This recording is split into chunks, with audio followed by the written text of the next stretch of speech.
es el económico, para hablar sobre estos riesgos que pueden traer incluso a los mercados y cómo esto podría afectar al peso mexicano. Saludo con mucho gusto a Renato Campos, analista de mercados financieros. Bienvenido, Renato, y gracias de nuevo por tomar la llamada.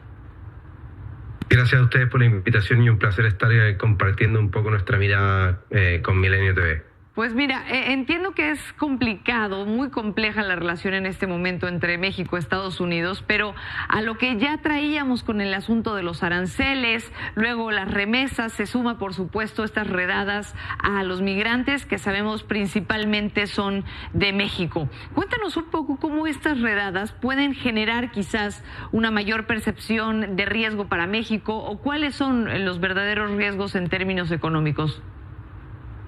Bueno, la verdad que mucho ruido y a veces pocas nueces con Estados Unidos, y esto en general, no tan solo hoy, sino que también lo pudimos ver en el año 2016 en su primer mandato, en donde habían amenazas transversales, no tan solo en términos económicos, sino que políticos, migratorios, humanos en definitiva, que trajo consigo finalmente una serie de revueltas, no tan solo conflictos internacionales, sino que también de manera interna.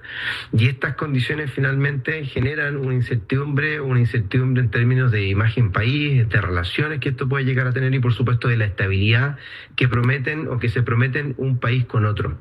Por tanto, a este tipo de situaciones o a este tipo de condiciones finalmente, si bien es considerado como una inestabilidad en términos generales, más bien sociales, tienden no a pesar de igual forma sobre el comportamiento de los mercados. El asunto comercial o bien lo que tenga que ver con el comercio entre las economías, tanto Estados Unidos con México y obviamente con el mundo entero. Es algo puntual, puede generar finalmente ciertos roces, pero ya hemos visto finalmente cómo también en términos políticos Claudia Sheinbaum ha logrado, y también por el lado también de Trump, quien hemos visto es quien finalmente lleva la batuta de las negociaciones, de las conversaciones, han logrado tener un acercamiento y buena relación.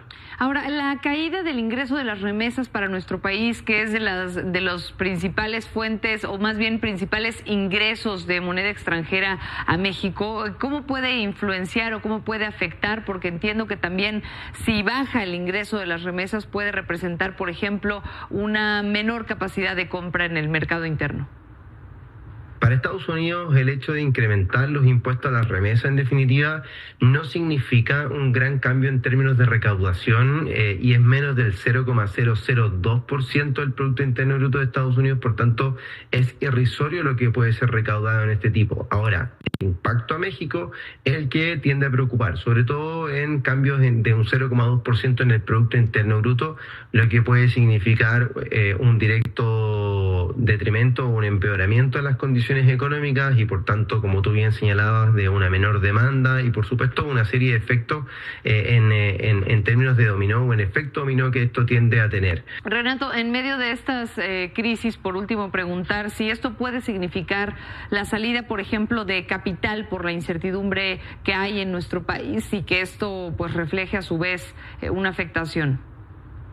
Mira, la verdad que el tipo de cambio y en particular el peso mexicano y también las monedas latinoamericanas se han mantenido bastante resilientes a pesar del escenario de incertidumbre. No obstante, los diferenciales de tasas que hoy en día están a favor de países latinoamericanos y sobre todo de México permiten revisar finalmente un peso que puede continuar estando más fuerte. Bien, pues ahí está. Muchísimas gracias, Renato Campos, por darnos un poco de luz en esta parte, porque ha sido complejo no solo el escuchar las noticias de lo que está ocurriendo a nivel internacional, sino querer entender qué es lo que está pasando también con nuestro país y obviamente si nuestros bolsillos se verán afectados. Gracias, Renato Campos, analista de mercados financieros. Muchas gracias.